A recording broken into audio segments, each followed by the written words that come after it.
Assalamualaikum warahmatullahi wabarakatuh. Bertemu kembali bersama saya Chandra Andiawan SPD, guru dari SD Negeri Kertasari, Kecamatan Ligung, Kabupaten Majalengka. Saya merupakan CGP Angkatan 9 Kabupaten Majalengka. Alhamdulillahirabbil alamin, pada kesempatan hari ini saya tidak sendiri. Di samping saya sudah ada Pak Kepala ya dari Kepala Sekolah SD Negeri Jandawesi 3, yaitu Pak Noto. Selamat siang, Pak. Siang. Iya. Nah, pada kesempatan hari ini ada beberapa hal yang mungkin akan kita bicarakan ke depannya gitu ya, Pak ya, mengenai tugas dari CGP dari modul 3.1 mengenai pengambilan keputusan berbasis nilai-nilai kebajikan sebagai seorang pemimpin. Di mana tujuan pembelajaran yang harus dicapai oleh CGP ini yaitu dapat melakukan suatu analisis atas penerapan proses pengambilan keputusan berdasarkan pengetahuan yang telah dipelajari tentang berbagai paradigma, kemudian prinsip pengambilan dan pengujian keputusan di sekolah asal masing-masing dan di lingkungan sekolah atau lingkungan yang lainnya. Hasil dari wawancara ini adalah untuk mendapatkan sebuah wacana tentang praktik pengambilan keputusan yang selama ini dijalankan, terutama untuk kasus-kasus yang dimana nilai-nilai kebajikan yang saling bersinggungan, atau untuk kasus-kasus dilema etika yang sama-sama benar. Baik, bagaimana Pak hari ini kabarnya? Alhamdulillah Ya. baik, Pak. Itu tadi saya sudah menyampaikan tujuannya ya, Pak ya. Jadi tujuan saya ke sini adalah meminta waktu Bapak beberapa menit ke depan untuk mewawancarai mengenai bagaimana cara Bapak sebagai seorang pemimpin untuk mengambil sebuah keputusan yang berbasis dari nilai-nilai kebajikan itu sendiri gitu ya, Pak ya. Baik. Mungkin saya akan memulai dari pertanyaan yang pertama. Jadi begini Pak, untuk selama ini bagaimana Bapak dapat mengidentifikasi kasus-kasus yang merupakan dilema etika atau bujukan moral? Yang pertama, saya berusaha mengamati dulu suatu permasalahan yang terjadi. Kemudian setelah itu saya mengumpulkan informasi yang faktual dan yang terakhir saya menentukan suatu keputusan mengacu berdasarkan peraturan. Itu barangkali yang saya ambil langkahnya. Baik, itu ya Pak ya, untuk identifikasi kasus-kasus yang mungkin Bapak alami atau temukan selama ini. Kemudian untuk pertanyaan berikutnya, selama ini bagaimana Bapak menjalankan pengambilan keputusan yang terjadi gitu dengan mengumpulkan informasi menjalankan pengambilan keputusan di sekolah Bapak, terutama untuk kasus-kasus di mana ada dua kepentingan yang sama-sama benar atau sama-sama mengandung nilai kebajikan, Pak. Dalam pengambilan keputusan itu harus selalu dikembalikan semuanya pada peraturan. Kemudian setiap pengambil keputusan saya selalu menjalin hubungan dengan rekan sejawat dan juga memastikan bahwa keputusan tersebut benar-benar dipahami, karena selalu ada alasan dibalik suatu kejadian tersebut, Pak. Baik, itu ya Pak ya, untuk bagaimana caranya Bapak untuk menjalankan pengambilan sebuah keputusan. Nah, berikutnya adalah langkah-langkah atau prosedur seperti apa yang mungkin biasa Bapak lakukan selama ini. Untuk prosedur yang pertama saya akan mencari informasi terlebih dahulu, Pak. Saya cari informasi terlebih dahulu, kemudian saya akan datang ke lapangan langsung, turun langsung untuk wawancara dari berbagai pihak. Lalu setelah itu saya menganalisis untuk diambil keputusan yang terbaik. Baik, itu merupakan langkah-langkah Bapak gitu ya, atau prosedur yang mungkin Bapak ambil selama ini. Nah, berikutnya kira-kira ini Pak, hal-hal apa saja sih yang selama ini Bapak anggap efektif dalam pengambilan keputusan pada kasus-kasus dilema etika itu sendiri, Pak? Kalau saya apa ya? Saya tuh merasa suatu pengambilan keputusan itu efektif apabila dilakukan dengan spontanitas, Pak. Tergantung objek permasalahan di lapangan.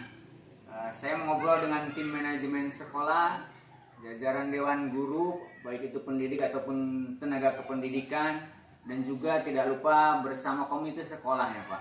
Didengar pendapatnya supaya ada keputusan bersama, jadi tidak keputusan dari saya sendiri begitu Pak. Baik, seperti itu Pak. Kemudian ini Pak, berikutnya hal-hal apa saja sih yang selama ini merupakan tantangan dalam pengambilan keputusan pada kasus-kasus dilema etika gitu Pak? Tantangannya ya Pak ya. Iya. Tantangan yang dihadapi dalam pengambilan keputusan apabila kurang bisa diterima, tentu saja kita harus bisa meyakinkan orang-orang yang terlibat dengan keputusan kita itu. Baik. Lalu pertanyaan berikutnya, apakah Bapak memiliki sebuah tata kelola atau jadwal tertentu nih Pak dalam sebuah penyelesaian kasus dilema etika? Apakah Bapak langsung menyelesaikan di tempat ataukah memiliki sebuah jadwal untuk menyelesaikannya dalam bentuk ataupun prosedur seperti apa yang sekiranya Bapak bisa jalankan gitu Pak? Oh, kalau saya tidak ada Pak, tidak ada jadwal. Pokoknya harus bisa diselesaikan dengan baik dan sebisa mungkin selesai dengan cepat, tidak terlalu lama Pak gitu. Iya begitu Pak ya. Baik, mungkin ini adalah beberapa pertanyaan terakhir gitu Pak ya. Adakah seseorang atau faktor-faktor apa yang selama ini mempermudah atau membantu Bapak dalam pengambilan keputusan dalam kasus-kasus dilema etika itu sendiri Pak? Faktor-faktor yang mempermudah Pak ya. Faktor-faktor yang memudahkan itu adalah berasal dari adanya dukungan jajaran guru-guru tadi Pak. Ya, dari baik itu dari pendidik ataupun dari tenaga pendidikan. Itu, baik. Mungkin untuk pertanyaan atau wawancara kita saya cukupkan sekian Pak. Saya ucapkan terima kasih Sama-sama Pak, meluangkan waktunya untuk saya.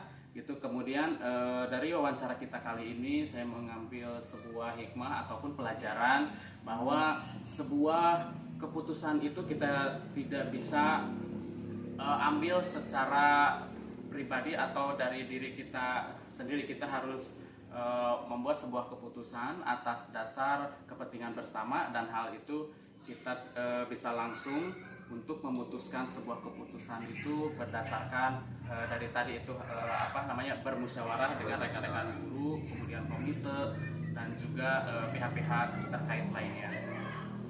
Demikian wawancara saya kali ini bersama Bapak Kepala SD Negeri Gandawesi 3, Kecamatan Ligung, Kabupaten Majalengka. Saya cukupkan sekian.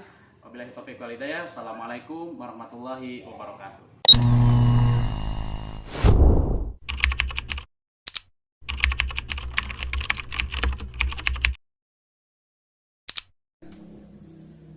Bismillahirrahmanirrahim. Assalamualaikum warahmatullahi wabarakatuh. Waalaikumsalam warahmatullahi wabarakatuh. Alhamdulillahirrahmanirrahim. Bertemu kembali bersama saya Chandra Andriawan SPD dari SD Negeri Kertasari, Kecamatan Ligung, Kabupaten Majalengka. Saya merupakan CGP Angkatan 9 Kabupaten Majalengka, dan pada saat ini kita di sini saya sendiri sudah membersamai kita ada Pak Agus, merupakan Kepala dari SD Negeri Besi 1 Kecamatan Ligung Kabupaten Majalengka, di mana pada kesempatan hari ini kita akan melakukan sebuah wawancara mengenai pengambilan keputusan berbasis nilai-nilai kebajikan sebagai seorang pemimpin. Nah, di mana dalam wawancara kita kali ini memang harus ada suatu tujuan, dan tujuan tersebut adalah kita dapat melakukan suatu analisis atas penerapan proses pengambilan keputusan berdasarkan pengetahuan yang telah dipelajarinya tentang berbagai paradigma, prinsip pengambilan dan pengujian keputusan di sekolah asal masing-masing dan juga di lingkungan sekolah atau lingkungan yang lain. Kemudian hasil dari wawancara ini adalah untuk mendapatkan sebuah wacana tentang praktik pengambilan keputusan yang selama ini dijalankan, terutama untuk kasus-kasus yang dimana nilai-nilai kebajikan saling bersinggungan atau untuk kasus-kasus dilema etika yang sama-sama benar. Nah, mungkin itu adalah tujuan dari kegiatan wawancara kita kali ini, dan kita mulai saja kegiatan wawancara kita kali ini.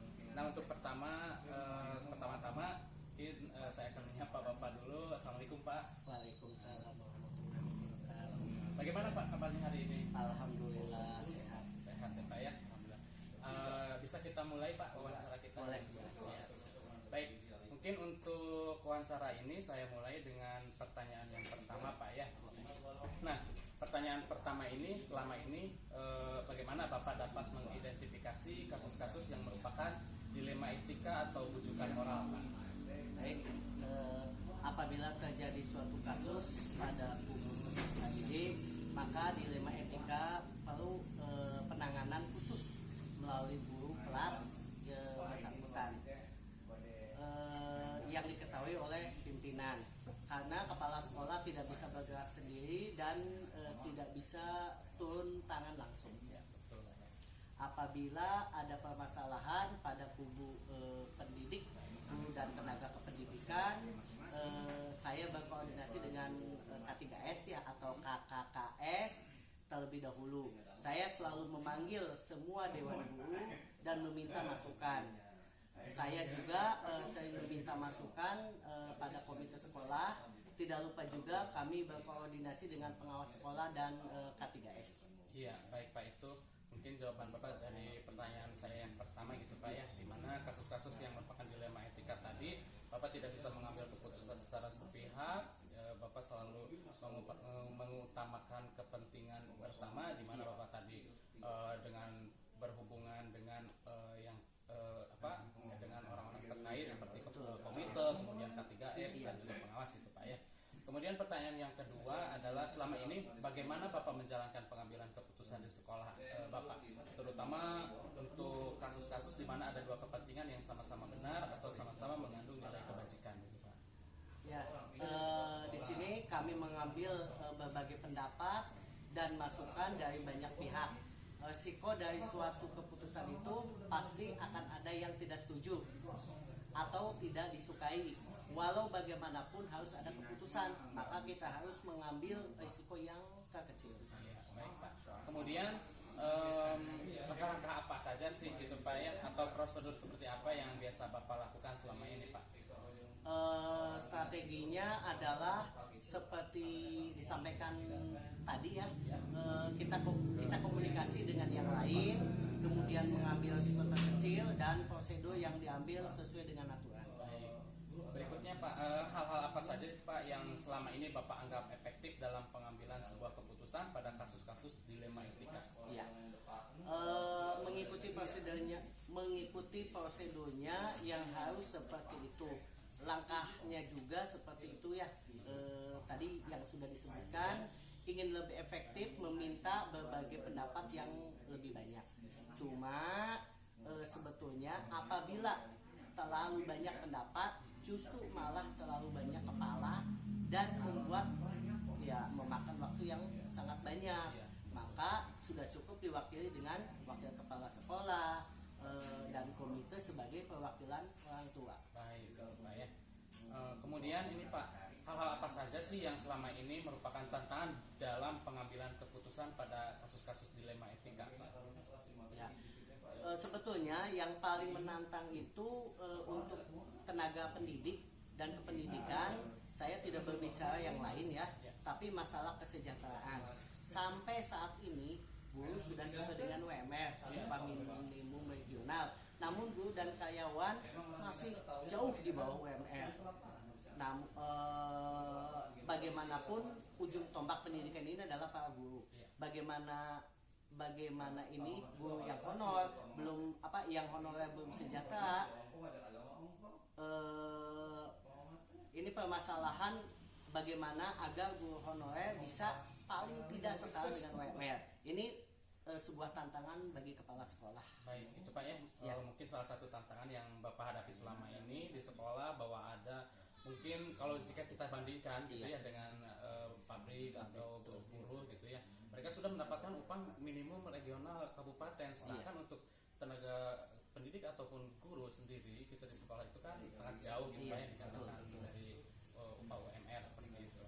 Nah berikutnya Pak, apakah Bapak memiliki sebuah tata kelola atau jadwal tertentu dalam sebuah penyelesaian kasus dilema etika? Apakah Bapak langsung menyelesaikan di tempat atau memiliki sebuah jadwal untuk menyelesaikannya? Bentuk atau prosedur seperti apa yang mungkin Bapak jalankan? Ya, tidak ada jadwal tertentu. Yang penting bisa diselesaikan dengan baik. Seperti yang tadi saya sampaikan, ya ambil risiko yang paling kecil. Betul Pak. Kemudian ada tidak nih Pak seseorang atau faktor-faktor apa yang selama ini mempermudah atau membantu Bapak dalam pengambilan sebuah keputusan dalam kasus-kasus dilema etika? Ya, bantuan dari berbagai pihak yang telah membantu kami. Kalau saya mengambil panutan pada Rasulullah Shallallahu Alaihi Wasallam, bagaimana beliau selalu dihadapkan banyak masalah, dan saya terinspirasi dengan hidup beliau yang banyak hikmah di setiap kehidupannya. Ya, baik Pak. Mungkin ini adalah sebuah pertanyaan terakhir untuk Bapak gitu ya. Dari semua hal yang telah disampaikan tadi, pembelajaran apa sih yang dapat Bapak petik dari pengalaman Bapak mengambil keputusan dilema etika? Ya, saya belajar dari berbagai pengalaman sehingga jangan sampai suatu kejadian terjadi kembali. Kita boleh sesekali mengambil teori, namun kita tidak bisa pukul rata suatu kejadian. Kalau teori kan berbeda dengan praktek di lapangan. Betul Pak, seperti itu. Mungkin saya cukupkan sampai di sini Pak wawancara kita. Terima kasih atas waktunya gitu Pak ya, Bapak telah meluangkan waktu untuk saya. Kemudian dari beberapa pertanyaan ataupun wawancara yang telah kita laksanakan, memang ada hikmah dan juga pembelajaran yang bisa saya ambil ke depannya gitu Pak ya. Jadi Bapak selaku pemimpin ataupun pemimpin di sebuah instansi gitu Pak ya, dalam hal khususnya pengambilan keputusan itu memang harus berbasis dari nilai-nilai kebajikan itu sendiri, seperti itu Pak ya. Baik, saya cukupkan demikian sampai di sini untuk wawancara kita kali ini. Saya cukupkan. Wabillahi taufiq wal hidayah. Wassalamualaikum warahmatullahi wabarakatuh. Waalaikumsalam warahmatullahi wabarakatuh.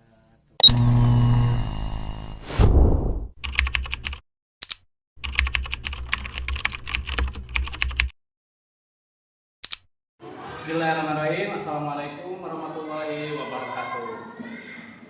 Bertemu kembali bersama saya Chandra Andriawan SPD, Unit Kerja SD Negeri Kertasari, Kecamatan Ligung, Kabupaten Majalengka, CGP Angkatan 9, Kabupaten Majalengka, Provinsi Jawa Barat. Pada kesempatan hari ini, saya akan melakukan sebuah wawancara yang mungkin berlangsung beberapa menit ke depan. Di samping saya sudah ada narasumber, yaitu Ibu Kepala SD Negeri Kertasari, Kecamatan Ligung, Kabupaten Majalengka, yaitu Ibu Haji Darsini SPD SD. Selamat pagi Bu. Selamat pagi. Ya, jadi tujuan saya untuk melakukan wawancara ini memang ada beberapa hal yang menjadi tujuan utamanya. Di antaranya adalah dapat melakukan suatu analisis atas penerapan proses pengambilan keputusan berdasarkan pengetahuan yang telah dipelajari tentang berbagai paradigma, prinsip pengambilan dan juga pengujian keputusan di sekolah asal masing-masing dan juga di lingkungan sekolah yang lain. Kemudian hasil dari wawancara ini adalah untuk mendapatkan sebuah wacana tentang praktik pengambilan keputusan yang selama ini dijalankan, terutama untuk kasus-kasus yang dimana nilai-nilai kebajikan saling bersinggungan atau untuk kasus-kasus dilema etika yang sama-sama benar. Saya melakukan wawancara dengan kepala sekolah saya sendiri, tadi sudah saya sebutkan, yaitu Ibu Haji Darsini SPD, dan berikut wawancaranya akan kami mulai. Untuk mengawali pada wawancara kita hari ini, ada pertanyaan pembuka untuk sesi kita. Jadi untuk pertanyaan pertama ini, selama ini bagaimana Ibu dapat mengidentifikasi kasus-kasus yang merupakan dilema etika atau bujukan moral? Terima kasih atas pertanyaannya. Jadi sebagai pemimpin, Ibu dihadapkan berbagai macam masalah yang sulit untuk diputuskan. Nah, untuk mengambil keputusan tersebut harus bergerak cepat, bertindak cepat agar permasalahan tersebut cepat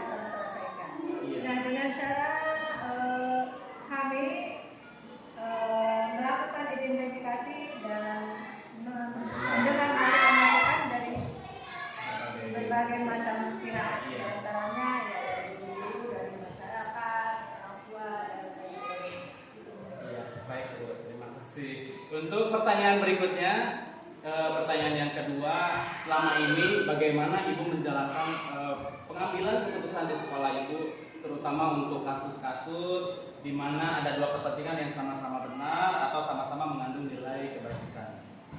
Nah, untuk pertanyaan ini sebagai kepala sekolah kita harus melihat dari situasi dari berbagai sisi dan berbagai masukan dari dewan guru, dari masyarakat, juga dari orang tua untuk mengambil keputusan yang lebih baik.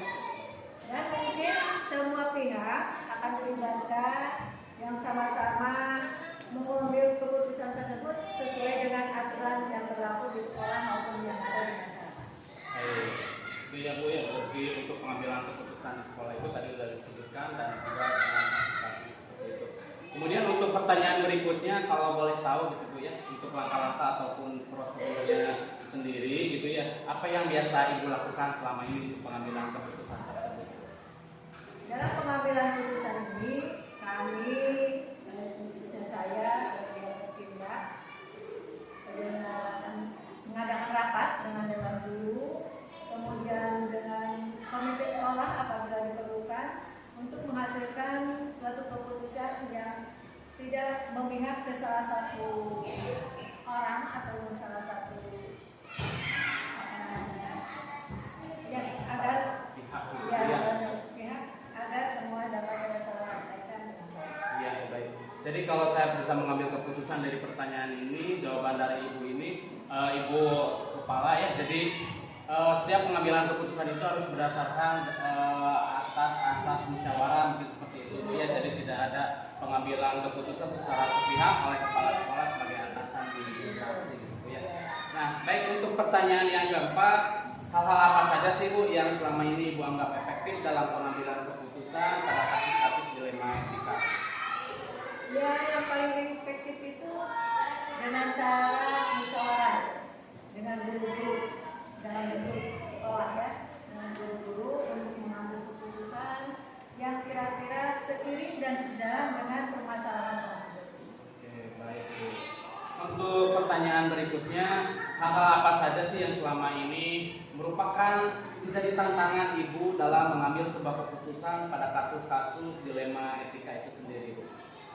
Tantangan-tantangan tersebut bersifat personal, ya ini sebagai kepala sekolah menghadapan mayoritas keinginan dari guru, juga keinginan dari siswa. Siswa itu dapat masukan agar keinginan siswa itu seperti apa, agar mendapat prestasi yang lebih baik. Jadi intinya tantangan dan juga pengambilan keputusan ini berarti Ibu menanyakan langsung kepada warga sekolah apa yang mereka inginkan, kemudian aspirasi mereka ditampung dan nanti bisa direalisasikan bersama-sama mungkin seperti itu ya. Ya. Baik, kemudian untuk pertanyaan yang berikutnya yaitu pertanyaan ke-6, apakah Ibu memiliki sebuah tata kelola atau jadwal-jadwal tertentu dalam sebuah penyelesaian kasus dilema etika? Apakah Ibu langsung menyelesaikannya di tempat atau memiliki sebuah jadwal untuk menyelesaikannya? Kemudian bentuk atau prosedurnya seperti apa yang biasa Ibu jalankan? Jadi kalau jadwal itu tidak terjadwal, misalkan berapa minggu sekali atau secara berkala. Tapi bila ada permasalahan, kami tindak cepat, langsung diselesaikan. Pokoknya dituntaskan saat itu juga, agar tidak bertele-tele, agar tidak bergantung gitu ya. Bergantung. Jadi semua pihak harus merasa puas jika kita juga.